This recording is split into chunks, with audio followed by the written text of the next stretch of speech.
Welcome to episode 17 of One Step Beyond, a show about positively engaging with the world outside our door. My name is Tony Fletcher. In the regular world, I primarily write, mainly about music, which I also play to some extent and to which I teach to a degree. On this show, I indulge my love of the outdoors, of travel, and of the notion that if we kind of take the risk of shaking up our lives somewhat, it's very unlikely we're really going to live to regret it. After all, we only pass through once. And this episode is a perfect example of that attitude I like to bring to the show. I've called it the It's a Wonderful Life on the Road edition. It's actually a reunion with a family that my family met while traveling in 2016, and I had not spoken to them in over 4 years. They had actually been spending years on the road as a 4-person family, and I wanted to talk to them about those experiences. I hope it's going to end 2020 for this show on a really positive note. Not that any of the shows here are ever meant to be less than positive, but I think you know what I mean. It's been a tough year. In the words of The Who, I have a feeling 21 is going to be a good year. We have to have faith, don't we? I've kept this show varied out of necessity, and that's my necessity. I don't really like the idea of being pigeonholed too much, put in a box. And so some of these stories have been about travel. A lot of them have touched on running. Many have been recorded outdoors on hikes or runs. And I've just also talked with people who have done that, that thing of shaking up their lives and maybe moving country in the process or setting up a company in the process. But it's always on my mind, am I building something of a catalogue if people want to go through and listen more to it? And with regards to the travel, I did a story a few episodes ago with Jess Gumkowski, the Yogi triathlete, about her and her husband's decision to pack up from the East Coast, sell everything, including their house, all their possessions, give everything away that they couldn't sell, pack their lives into a car and move across the country and figure out where they were going to live at the end of it. On the last episode, I spoke with Trevor Warman, aka the Nomadic Backpacker, who has made a life out of traveling. That's just been his life. He says, hey, it's what I do, it's what I'm good at. It's been very, very, very tough for him in 2020, of course, which is why that last episode was called Travel in the Age of COVID. This episode is about a family, because on both those stories, I'm talking with adults who don't have children. And when it comes to travel, a lot of people are put off because they have children, because they don't think they can bring their children on the road. They're understandably really nervous about what it entails. They're worried about safety, about schooling, about the cost, about the sort of emotional damage they might do to their kids. They're worried about everything, as parents should be. But I'm here to tell you that it can work out. And so is the North family. They're also here to tell you it can work out. And I really thought it would be great, not just to have parents talk about the experience of traveling as a family, but to have the kids talk about the experience of traveling as a family. And that's something you don't hear too often on podcasts. And I'm really hoping that between all of this, you can get some encouragement to maybe make your own decisions. When we went traveling in 2016, it was certainly not an impulse decision. It was something that had been talked about and planned for many, many years. So if you're listening to this as the show comes out, at the end of 2020, early 2021, and you're like, well, no point in my making plans, we've got COVID. It is worth your making plans. You can make plans to go next year, the year after. If you've got kids, think about the right age to travel with them. Listen to other shows like this. Talk to people. Make the decisions you need to make about how much stuff you have to sell, what you do with the place that you live in, whether you want to travel fast or slow, what you want to see and do, and the extent to which you're willing to just kind of go where the mood takes you. Unlike many other episodes I've done of this show, I'm not going to really interject much. Usually there's a lot of journalism in the show. It's what I was raised doing, so I have a habit of popping in to summarize maybe a long quote, or maybe to offer some facts and figures to just give you some reference points, and sometimes to offer an opinion, and occasionally to offer someone else's opinion too. In this episode, you're just going to hear an edited version of the chat from the North family's end. I think pretty much everything that I have time to discuss on a show like this is in there. Although one thing I should note for you now is the family originally came from Kenai in south central Alaska. Look it up, Keni, and they're now to be found in Bellingham in Washington state. I'm then going to do what I did on the last episode and invite you to stick around afterwards, where I'll talk a little bit about what I've been doing in my own life as it relates to the content of this show. And as there has been absolutely zero travel going on, it's all going to be about the outdoors. So if that twists your melon, man, happy Monday's reference for you there. Stick around. I'll see you on the other side. And with that, I invite you as always to step back or step out, to dress up or dress down, I don't know, to do the boogaloo, do the fandango, do the monkey, do the twist, and join us as we prepare to go. One step beyond.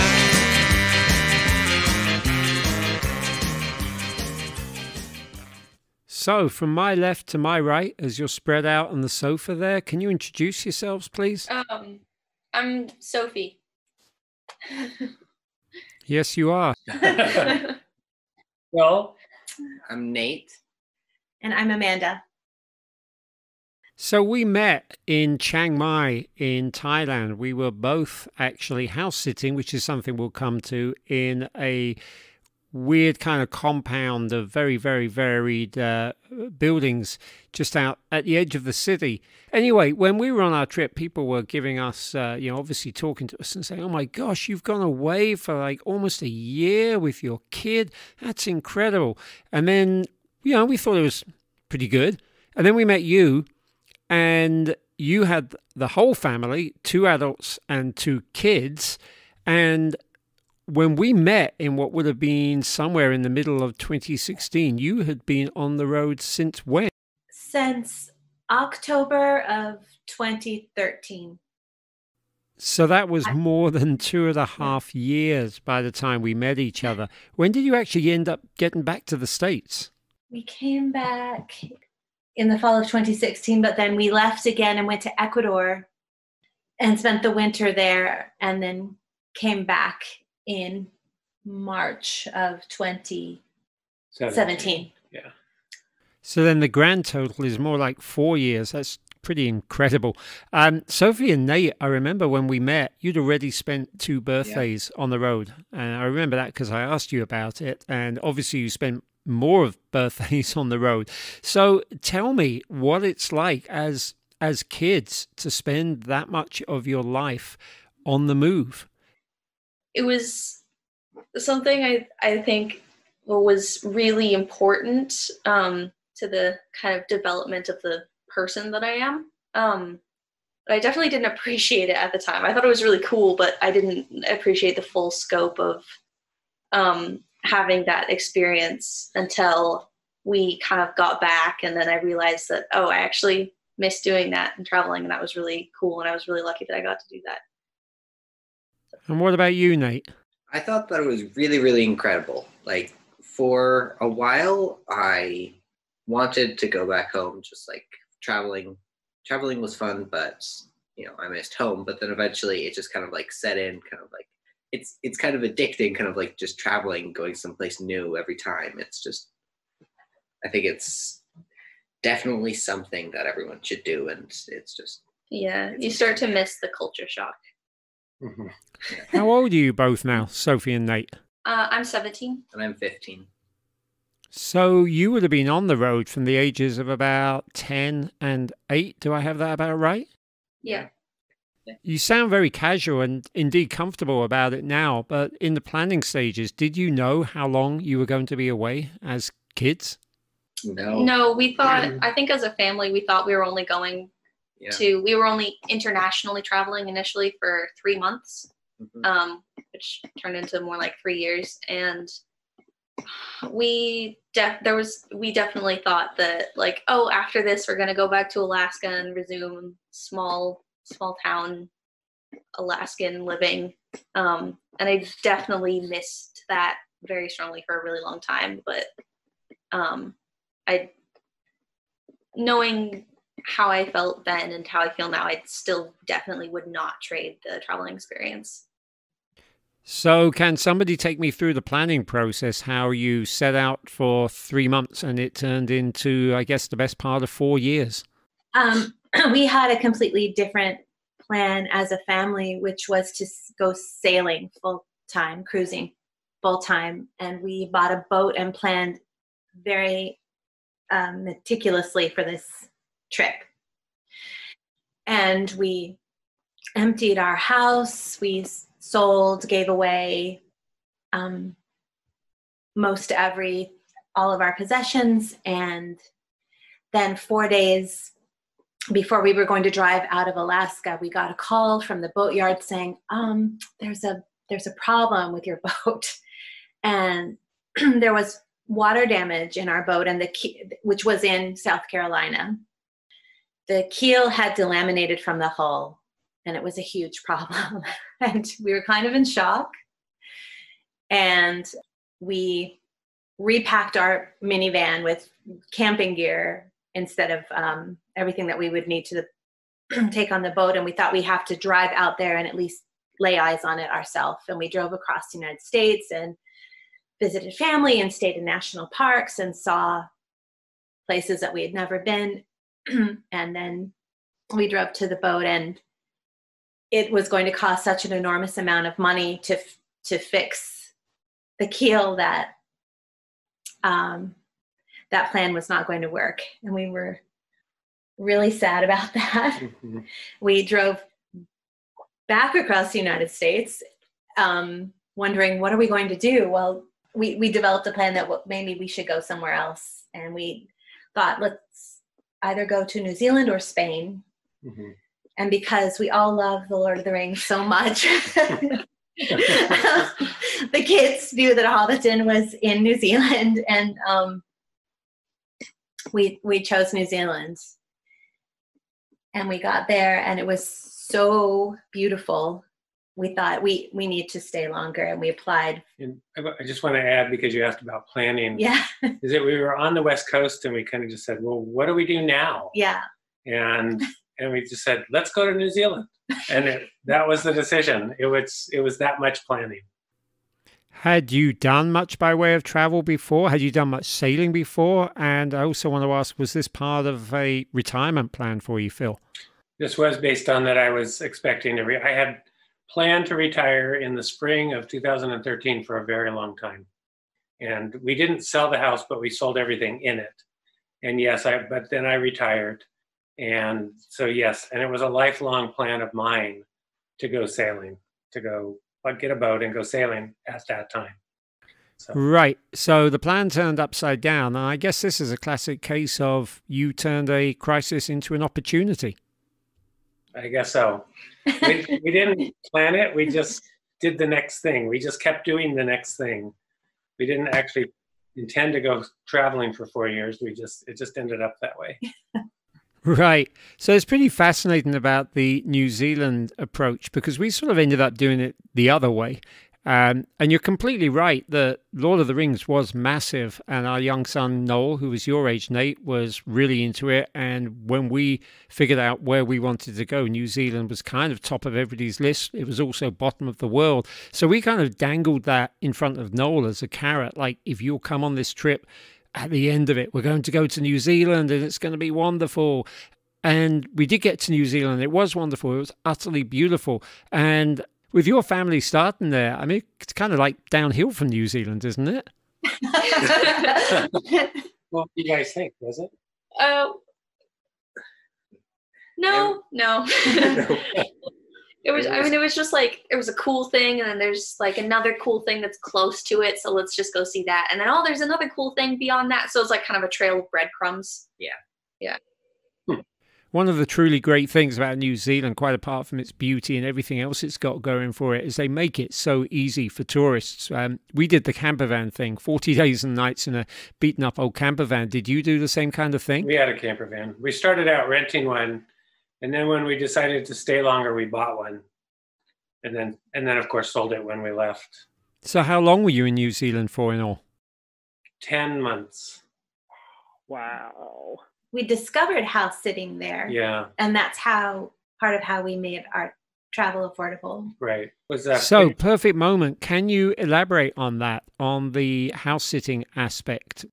So we met, the way we learned about it was there was a French family in a campground at the very north end of the North Island in New Zealand who told us about it. And so we looked it up and we were a little skeptical, but somebody called us and said, hey, would you come and house sit? We have a cat and we're going to be gone back to the United States. So we went and stayed in their house. And then before we left that one, somebody else called us.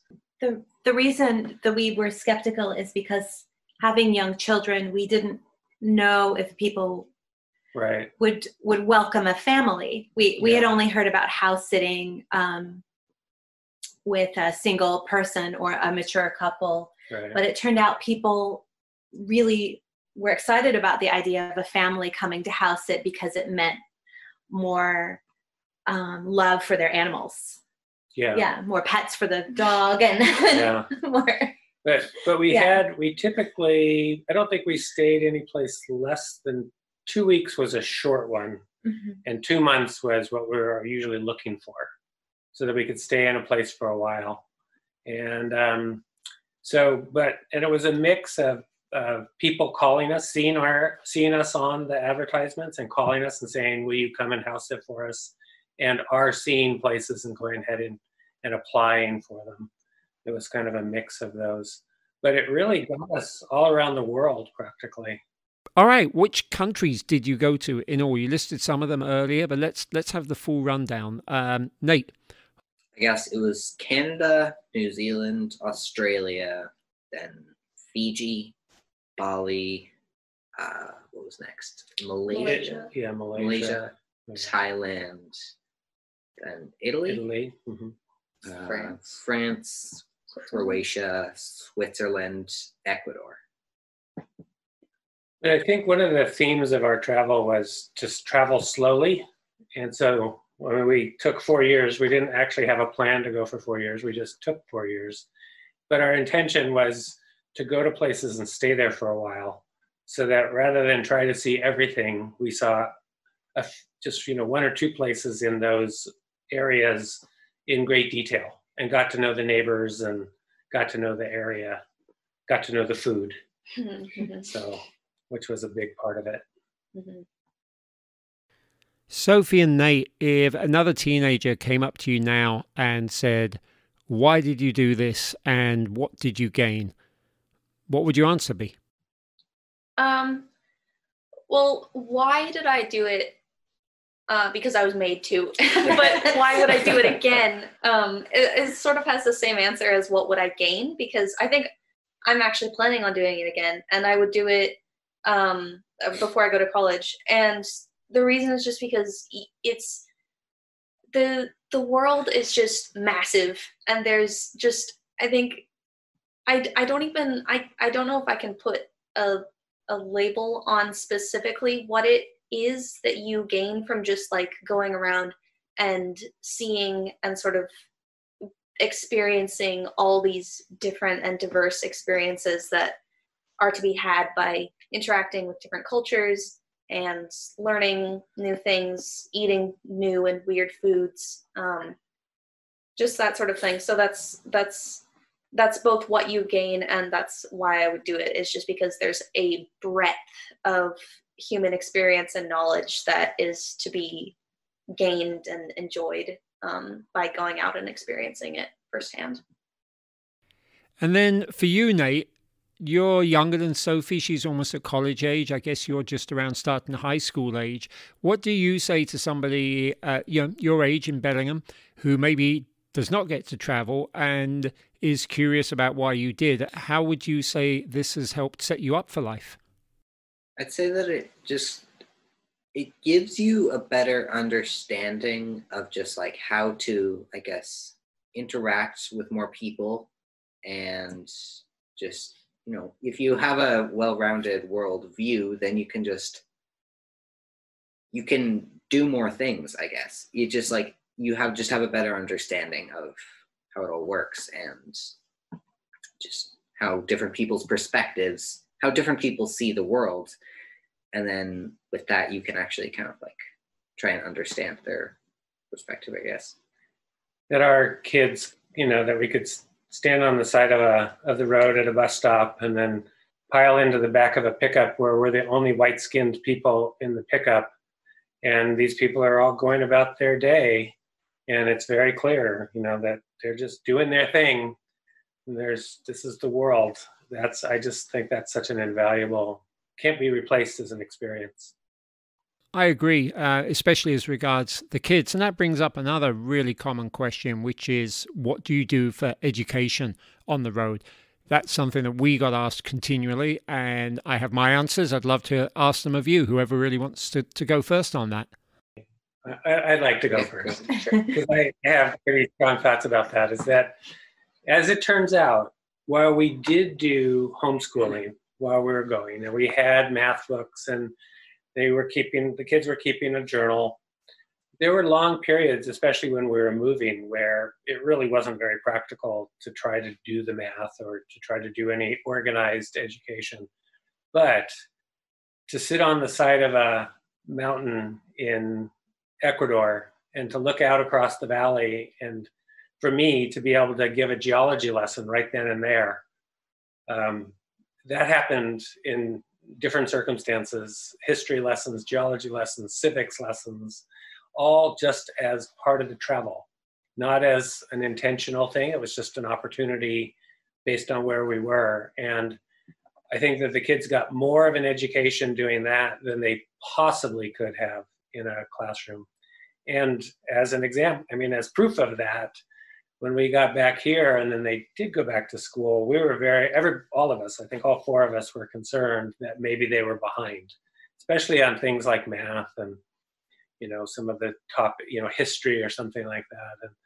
And yet they went into the school and they found that they were ahead, and they were just instantly at the tops of their classes, because they had this experience that very few, there were other kids in this particular school that had that experience, but it was, you know, they were not behind at all. They were actually ahead.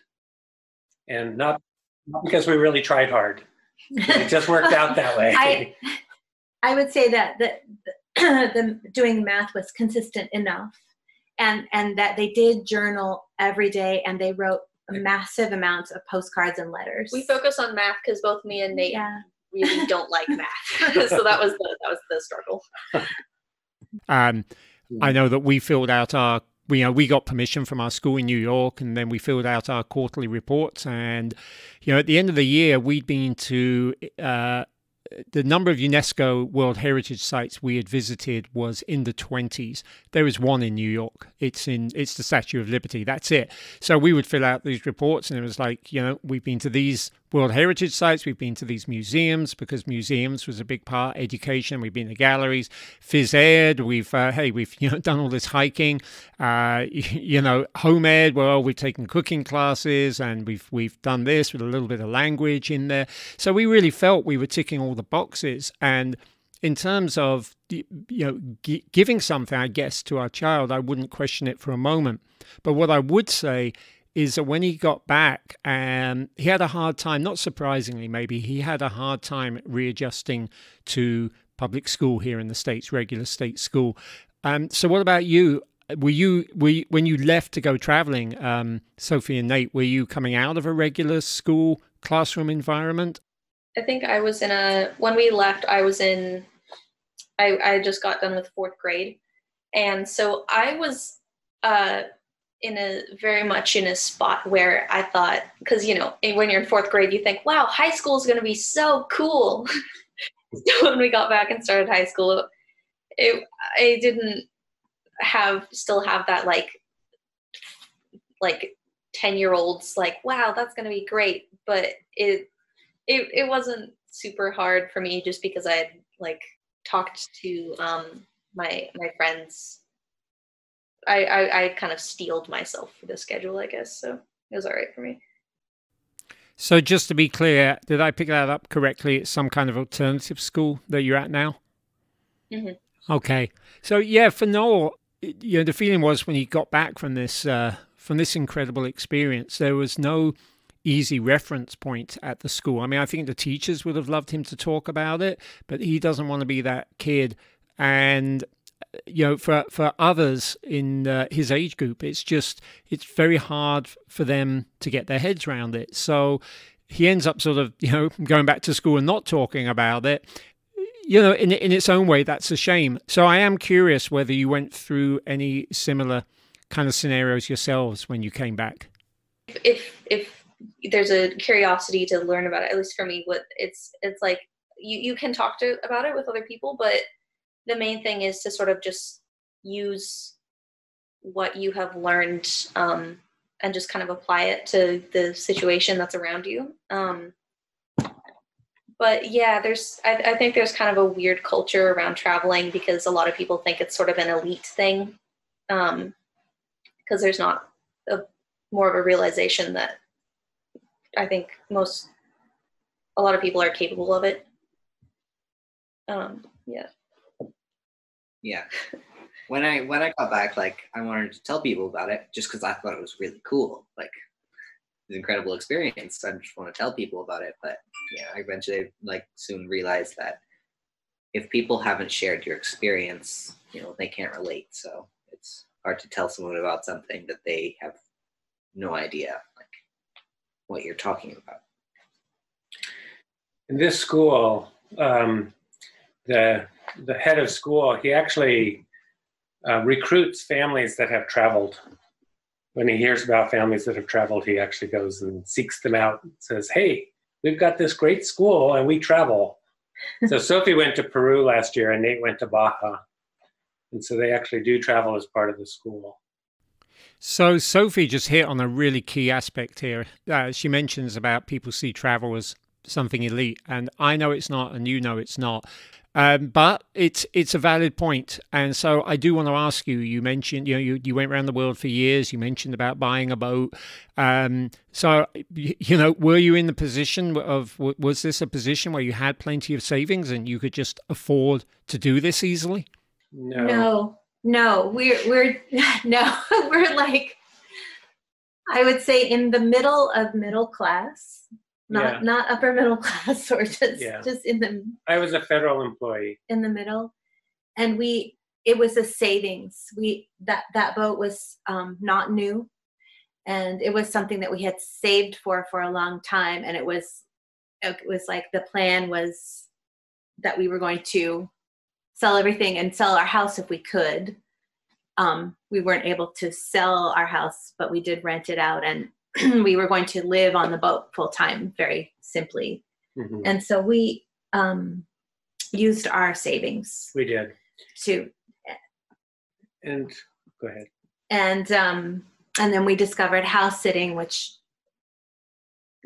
took care of the cost of accommodation, which is huge when you travel.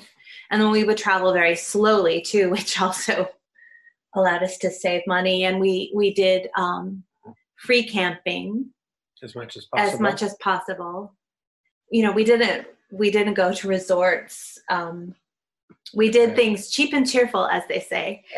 But at the same time, we did not travel on a shoestring. We were pretty comfortable, and our budget was pretty close to what it was before we started to travel. Or if we're looking back, we used our savings, but we pretty much spent as much as we did each month as we did when I was working. And so we went through our savings. But we did things like, we got to Australia and bought a 4-wheel drive SUV and a off-road trailer, camping, pop-top trailer, so we could go into the outback. And we bought a car in New Zealand, and they're all used, of course. But when we sell them, we do improvements and we don't sell them for as much as we got them. So they do end up costing a fair amount of money. And so, but we did not, I would not say that we traveled on a shoestring. I'd say we traveled pretty comfortably, finding those places to save money wherever we could. If I may, when we said we spent our savings, we didn't what we're talking about is 401k money. And I don't know that if that is entirely wise or not. Yeah. But this is what we did. We had a health scare in our family, and I think that was a motivating factor in just saying, we're going to do this now. We're going to take this money and travel now. And so that's what we're talking about when we're talking about savings. If it feels a little weird to talk about money because in our culture we don't, but I mean, if we're going to tell you where we got the funds to do that, that's what we're talking about. And so it was a choice. It was a choice to go ahead and do that then. And now, I'm back at work. Amanda is being the stay-at-home mom, which is our choice. And I'm back at work with I'm in my early 60s and I have no intention or prospect of retiring anytime soon. The good thing for me is that I do the work that I would do if I was retired. So, I get paid for it. And so, I do work that I really enjoy, and that's so I can keep going. Great. And can I ask what that work is? Yeah, I work for a local tribe, the Tulalip tribes, and I'm the climate adaptation coordinator. So my work is to work on restoring treaty resources, the resources that they reserved in the treaty but have been so degraded over the last couple centuries. We're working on restoring those. So that's my work. And I really like that work. So you essentially advocate for Indigenous people in the United States getting to ensure that they keep the land that they've been promised? Yes, essentially, yes. Great. Okay, I've got a question for each of you. The catch is you've each got to give a different answer. Not the most fun place, not the most enjoyable. I want to know the most fascinating country you visited. And once one answer's been used up, you've got to move on to another one. And I'm going to start with Amanda. Well, the most fascinating place, Australia, because it goes from, the tropics to the temperate southerlies and all of the beautiful exotic for us birds and those marsupials. It's like seeing the animals are so different. It's like seeing unicorns or something. You wouldn't call it a herd, a flock. I don't know what you would call it. A mob of kangaroos, hopping across the grasslands and the lovely people. Wonderful. Okay, Nate, you're next. I'm going to say Ecuador. It had some really, really incredible history, and it was also just beautiful, going from like the high Andes just down to the coasts. In the jungle. In the jungles, yeah. Yeah, just like incredible wildlife and like history, as I said, and the people are also very friendly. It was just a really amazing place to go. Phil? All right, they took up the two things I was thinking of in that order, so now I have to think of something else. Boy, it's like all of them were so fantastic. So I think the most fascinating for me, if you take that away, was maybe Malaysia. And I would really like to go back to Malaysia and spend a lot more time there. And we went into Kuala Lumpur to start, just to see, because we'd heard so much about that place as a city. So we went there and spent a few days. And it's a great city. I would love to go and spend some more time there. But then we also drove around. The downside of Malaysia was the palm oil plantations everywhere, just destroying the forest. But we went out to an island off the east coast of Malaysia. I forget the name of the island. Tioman Island. Tioman, yeah, okay. And that was what I expect a tropical island to look like, just covered with forest, and the coral was incredible. The water was warm. We just saw this, it rained really hard one day, and then this amazing set of butterflies came out, just thousands and thousands of butterflies flying all over the place of different kinds. And the food was really good. So I'd like to go back to Malaysia and explore a lot more. That means I get to keep my first choice, which was Indonesia. We were only on the island of Bali, but that was the first place where we experienced like a high amount of culture shock, because I mean, Australia and New Zealand, it's definitely different, but it's still part of the Commonwealth, and they speak English and stuff. But in Bali, that was the first time where it was like, whoa, I have to get used to this. This is like different customs, different language, different religion, different everything. So that was really, really cool. Yeah, and that's one of the feelings I enjoy most from traveling, is just the like disoriented first few days or weeks of just like having to get used to saying thank you in a different way. Fantastic. And actually, Sophie, I'm really glad you came up with Indonesia, because the first three countries listed are going to make me sound way more traveled than I actually am, because I've been to all of them.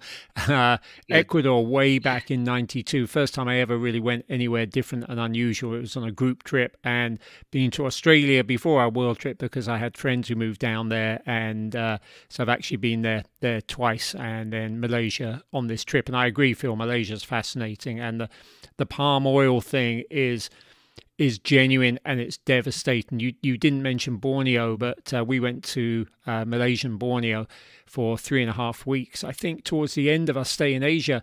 And actually, Indonesia owns most of that island, but we didn't go to the Indonesian part. And there was a point where we flew over this forest sort of torn down for palm trees. I mean, you could literally see the difference. It was like a satellite picture, but close up, between like the forest and then suddenly the devastation of the forest. And among all the other tragedies of that is that the replanting, the tearing down of the forest, the rainforests, replanting it with palm trees for lipstick, for things like lipstick, the kind of things people buy that they don't even realize the damage they're causing when they buy them in their local market. In the Western world, we're destroying the habitat of orangutans, and they're our closest relative. I mean, they're our very, very closest relatives. So on top of all the other climate change damage, we're like literally killing our closest relative in the animal kingdom. It's so tragic. Anyway, well, I guess perhaps even staying on that kind of thread, were there any moments, what were the biggest challenges you faced? Was there any one moment in this 3.5-4 years that felt positively scary? I mean, I said on Australia, the first one, that was pretty bad. Yeah, we had a bad house sitting experience where we had and I won't go into all the details, we just had a house with 4 big dogs.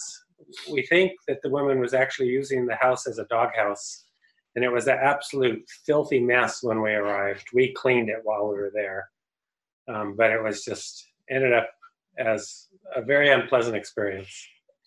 That's highly unusual. That would not be the usual thing, and we cleaned it and made it spotless and looked after the dogs, and there were also ducks there and chickens. And the worst thing that happened was that the dogs from day one, which were trying to get to the ducks, finally did, and there was a ducky disaster resulting in the death of all the ducks. And it was horrible. Yeah, it was.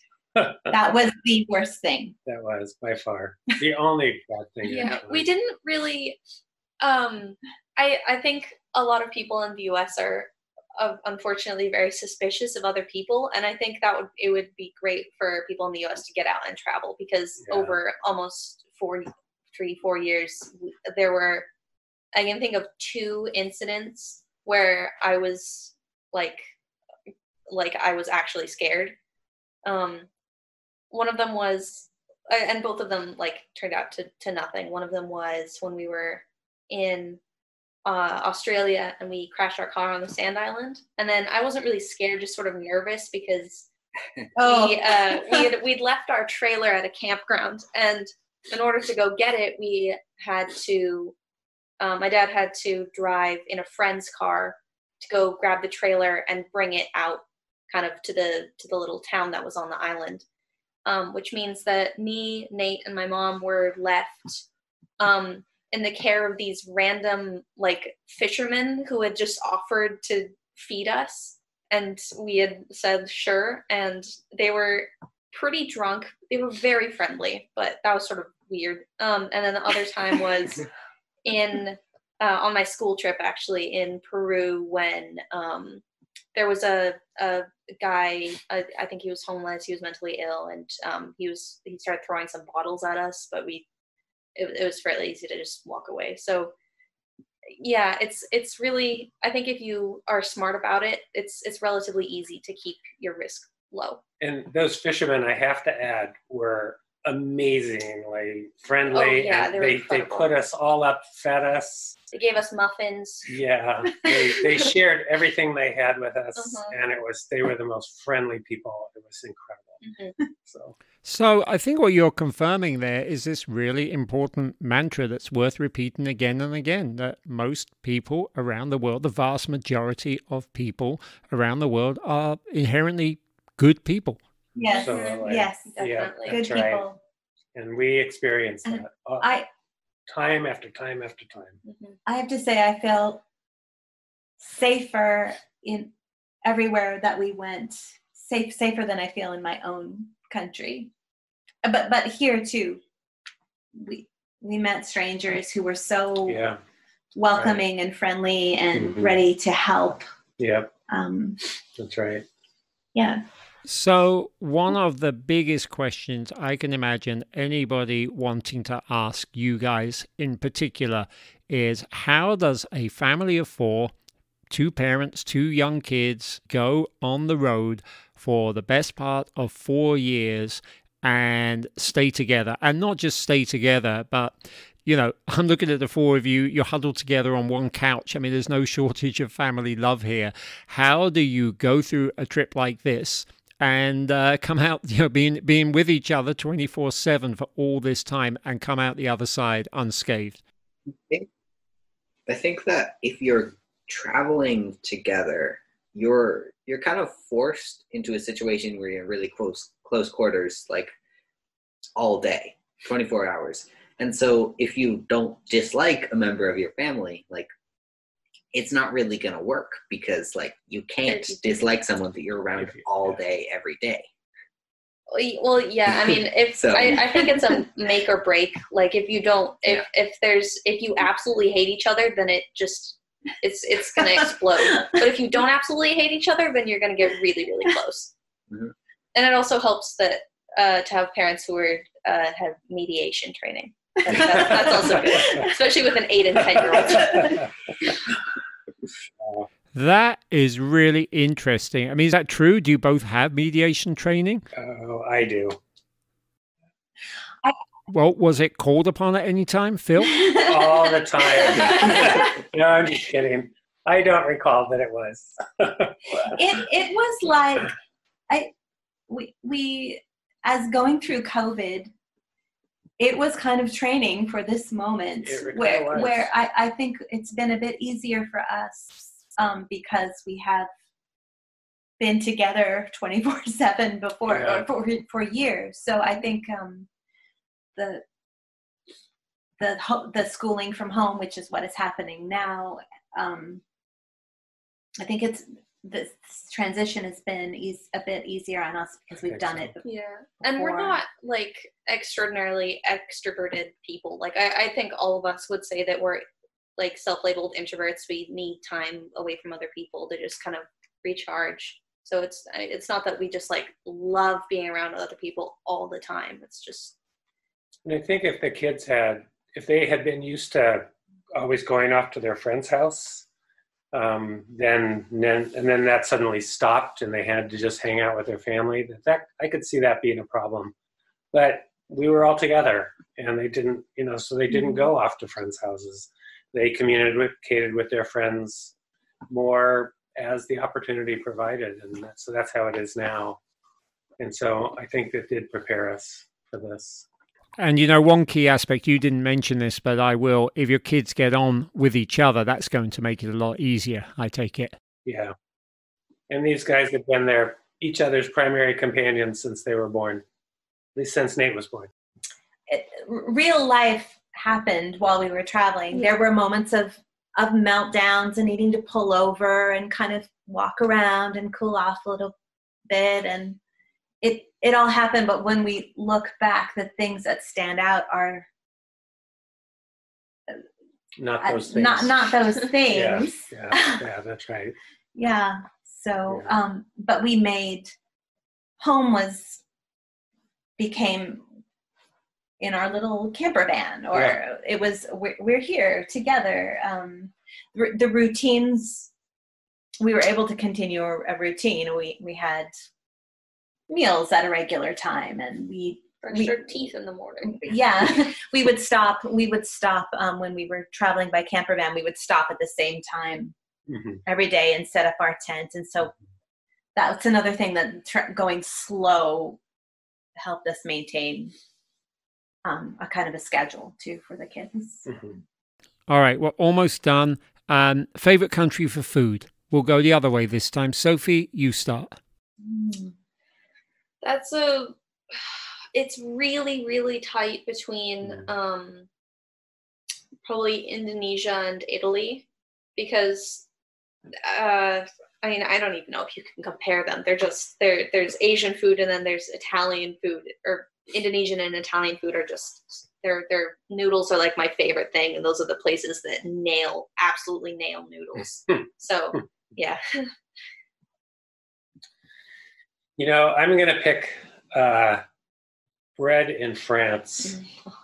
We had a lot of good food, and different countries have their best food, but I'm going to say bread in France. And there was a time when we have another daughter and her husband, they came to visit us in France, and we were buying 5 baguettes a day and eating them all up.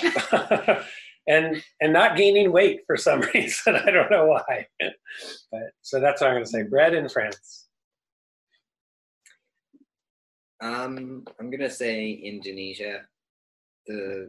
They had super, super simple, just like some noodles and some rice, but it was just like, it was so good. I'm going to say Paua in New Zealand, which is abalone. Oh yeah, that was so good. Yeah. Abalone is a fish, am I right? It's a snail. It's a big flat sea snail. All right, so it lives in the water. That I got that part right. It's what? It lives in the water. Yeah. I have to add a little bit of a story to that. I'll be really quick. But I grew up eating abalone because I grew up in California, and we would go dive and get abalone. And then we went to New Zealand, and we were staying on a sheep farm. We were house sitting on a sheep farm, and the son would come, the sheep farmer, he would come and visit us periodically, and he took us out to get abalone, and so he wanted to see how we prepared it, and it's not the same at all, because it's in New Zealand, the abalone is very tender. In California, it's very tough, and so you have to prepare it differently. But he made these abalone fritters that were, I think, rate as the best food I have ever had in the world anytime. They were so good. They were incredible. We had abalone fritters in a different part of New Zealand, and we actually threw them away because they were horrible. But he made some, and they were ecstasy. So anyway, I had to add that story. When you look back on this incredible journey of multiple years traveling, living elsewhere on the road, what are you most thankful for? I would say that the people that we met in our travels, and those friendships that we still have. I think I would say just the perspective that I gained, and just a new way of seeing the world. I think I have to go with Nate on that too, because it's hard to sum it into one statement of what I'm thankful for, because there was just so much experience. So I'm just thankful for that entire experience. I would say the opportunities I've gained through having that kind of like worldview and scope of experience, it's definitely life-changing. Well, I've got to say, this has been such a blast. It's been so lovely to catch up with you. You know, it's like 4 years since we got back from our trip, and less than that for you. And seeing the kids sort of somewhat grown up, you know, it's amazing. It's true, you form some friendships on the road, and they stick with you. I would say we met kind of 3 families that we spent some time with, and I've stayed in touch with 2 of them. Or I have done now that I've reunited with you. Yeah, well, when COVID's over, this is a comfortable couch.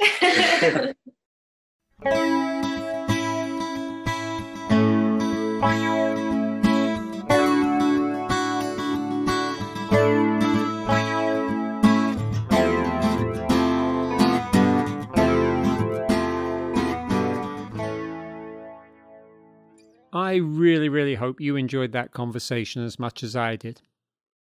But unlike most of the other conversations I've featured on this show, I don't have a wealth of social media or blogs or websites for you to go follow the North family. They have nothing to promote, nothing to sell.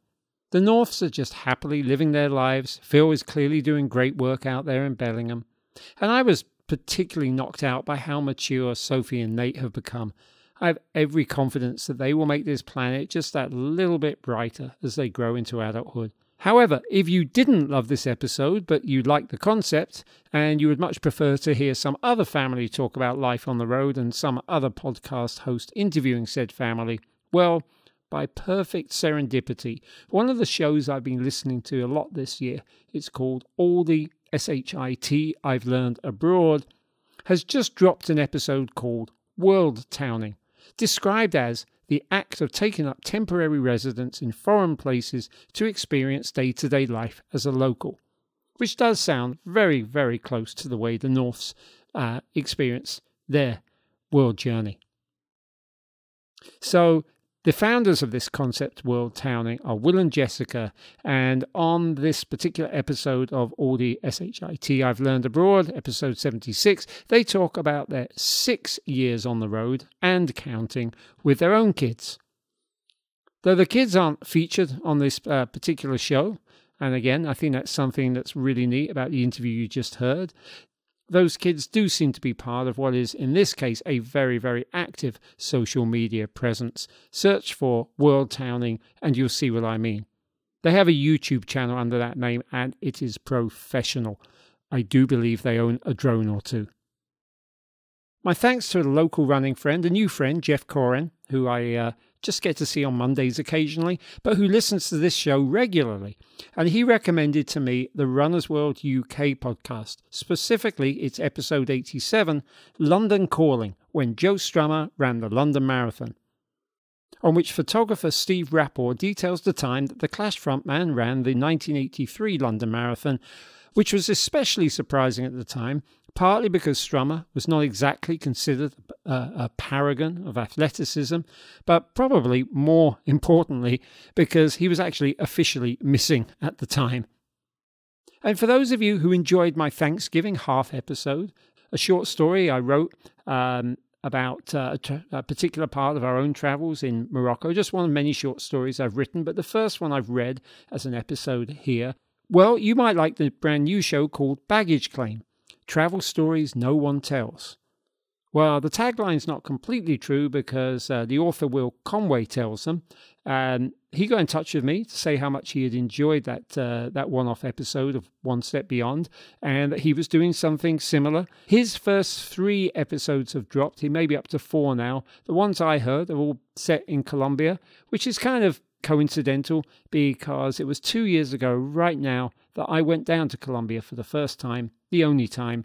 I saw in the new year of 2019 down there with my friend Rick Dragon, who was featured on episode 7 here.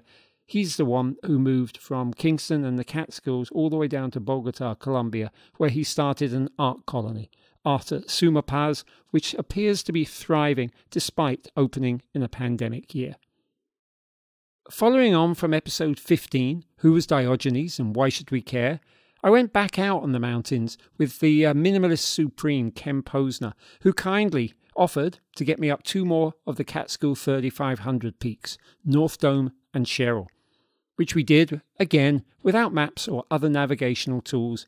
And we did this on a brisk Sunday right after Thanksgiving with 4 to 5 inches of fresh snow on the ground, fortunately no ice, making for the most beautiful day out.